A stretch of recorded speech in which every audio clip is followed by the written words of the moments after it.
Are Disney looking to reboot another great sci-fi series? Is Space Above and Beyond about to come back?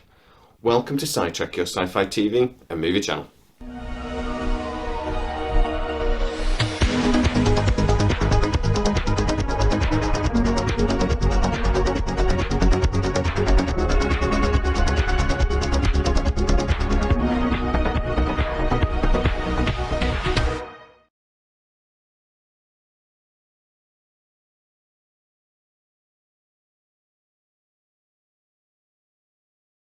So, I have a source that I talk to about lots of up-and-coming projects, and this person has been working quite closely with Disney+. He's been talking to me about Firefly and a potential reboot of that series, a series that was taken away from us too soon. But he's been telling me that they keep trying to do a pilot or a idea of what they would want to do with Firefly, and it keeps failing. They've apparently done it 3 or 4 times now, and every time they do it, it just doesn't work. It's not right, so it keeps getting knocked back. But Disney Plus are desperate to get something from this big collection of intellectual properties that they bought when they bought Fox, and to bring back something for Disney Plus. They are desperate for more content on Disney Plus, and they would love a new big sci-fi franchise to really get onto the channel. Because at the end of the day, the sci-fi stuff that they've got so far has worked really, really well. Star Wars, Marvel, so on and so on, and they want more. So they've took Space Above and Beyond off the shelf and dusted it off, and are considering a reboot of that series. A reboot that might come a damn sight quicker than Firefly, which they just can't seem to get their head round. So, what are we actually looking at for this? Well, the Space Above and Beyond series, if you never watched it, ran for a year. It was produced between Hard 8 Pictures and 20th Century Fox, and I have to say, it was quite a complicated series. There was lots going on. We had the main story that the Chigs, this alien species, suddenly attacked our own Earth colony, our first outside of our solar system Earth colony. That humanity didn't have faster than light technology, but there were wormholes that you could use, and you could predict where they were, and you get places. Now, these Chigs had basic FTL technology, not very good. They're supposed to only be like a decade or 2 decades ahead of humanity, but for some reason they attacked us, and well, they defeated us badly. The entire first series really is us getting just our asses handed to us over and over again in military conflicts. They keep outflanking us, they keep defeating us really badly. They create the new United Nations, which was made up of the navies, like from the Royal Navy. The British had spaceships up there, and the American Navy. If you do like the content, by the way, guys, please consider hitting the subscribe button. Consider sharing the video wherever the hell you like, and hitting that like. Don't hit the down. That doesn't help anybody. Also, consider becoming a fully fledged sidetracker and hitting the join button. All these little things, they really help me to keep the channel going and earn those few little pennies that basically means the wife will let me keep doing it. The series was based around the 58th Space Aviator Cavalry. I am your senior drill instructor. I am here to turn you slimy civilian cesspool parasites into United States Marine Corps Space Aviators, invoking bell-wrenching fear into the dark hearts of your enemies. Why are you here? Sir, to find a direction, sir. A direction? Are you lost? Sir, I suffer from a sense of disconnection. Answer the question. Sir, yes I am, sir. Well, do I look like a road map to you? Sir, no, sir. I am a road map. And these hammerhead spaceships that I just love. I just love those SA-43 hammerheads. I thought they were great. Every great sci-fi series should have iconic ships. The Saratoga, the space carrier that's in the series again, is absolutely phenomenal. Beautiful series. I hope they bring elements of those back.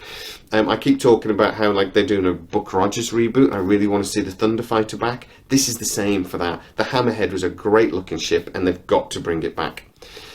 But there's lots of other stuff going on in Space Above and Beyond that I also want to bring back. There was, before the series, a conflict between humanity and our own creations. A bit Battlestar Galactica, this. We'd actually created a species of androids called the Silicates, and there had been a conflict between them. There were rumours throughout the series, actually, that the Silicates are the ones that had contacted the Chigs, because they were still fighting sort of a guerrilla warfare on Earth, and the Silicates found this as a way of sort of like wiping out, the enemy of my enemy is my friend sort of thing. Let us, as we say, Ambassador, take your lead toward an understanding. Every person on Earth would like to hear why hundreds of, frankly, innocent lives were taken by the attack on the Vesta and Tellus colonies. Ask Mr. Wayne. He knew we were there. The only thing I know now, what I knew before, is the Chig's capacity for lies. You had the subplot of the in vitrios, which were genetically engineered humans that were designed and grown, basically were born at like 18 years old, that they were used to grow the ranks of the army in this conflict against the Silicates, and now obviously in the conflict against the Chigs. They had adorable nicknames for them, they're like tanks, which was quite nice, because they were stronger and everything, and nipple necks, not so nice. But that created a really fun layers to this series throughout it, and lots of tension and drama between the main characters that we saw in this Marine Corps, this cavalry division that we see so much of, and that some of them were in vitro, some of them were humans, and that conflict there, but also then they did a beautiful job in this series that we never really saw what the Chigs were. We never knew what the Chigs' motivations were, why they were attacking us. We didn't see a Chig actually until the very end of the series. We got to see little bits about the Chigs as the series went through. For example, how the Chigs would dig up our dead bodies and then dismember them. And the idea being that actually they believed, because they'd seen little bits of our pop culture, that they believed humans after they died came back as zombies and would keep on fighting. They'd misunderstood our culture and then believe that to be true. I love little details like that. And I just think there's just this clever element to the series that only really proper sci-fi fans maybe appreciated. Honor, dedication, sacrifice. These are just the words they used to get you here. Now the only word that means a damn to you is life. So, is this a series I want to see come back? Well, a modernised version of this series? Oh, hell yeah. Like I said, this series was seriously ahead of its time. If streaming services had existed then, in 1995 when the series was made, I genuinely think it would have been a much bigger success than it was, and I don't think it would have been cancelled. The dream. It's inevitable. The same dream. This show was actually penciled in to complete at least 5 series, so they had a storyline idea that covered at least 5 series. So there's plenty of material there for them to get stuck into. We had a series of 23 episodes already, and again, lots of storyline there. Even though I do think in a new streaming service we'll only see 10 or 12 episodes, I think we'll see a far more focused story. Beautifully made, I should imagine, because they're spending a lot more money on CGI and things like that nowadays than they did then. But even though this series was beautifully made, I think there is so many different aspects of this series, though, that they could get stuck into. For example, the aerotech subplot.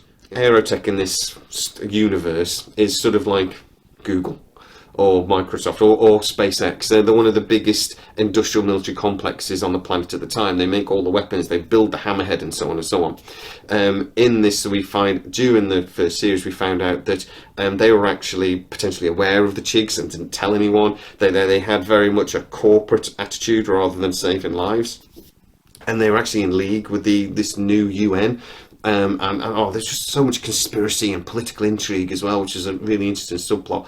So much to get into this series. You can tell, I think, by how I'm talking, that I'm very excited about this. This was one of my favourite shows at the time. I was gutted when it got cancelled, and because I just could see where it could go.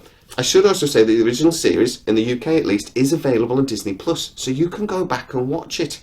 I think the fact that it's on Disney Plus should be a bit of a hint that actually this is a show that they are seriously thinking about bringing back. And if we are to believe my source, they cannot figure out how to bring Firefly back properly, but this they can get their heads around.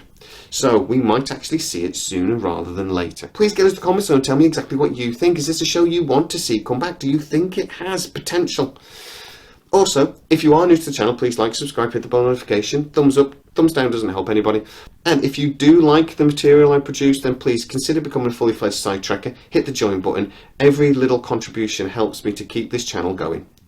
As always, guys, please stay safe, and I'll see you next time.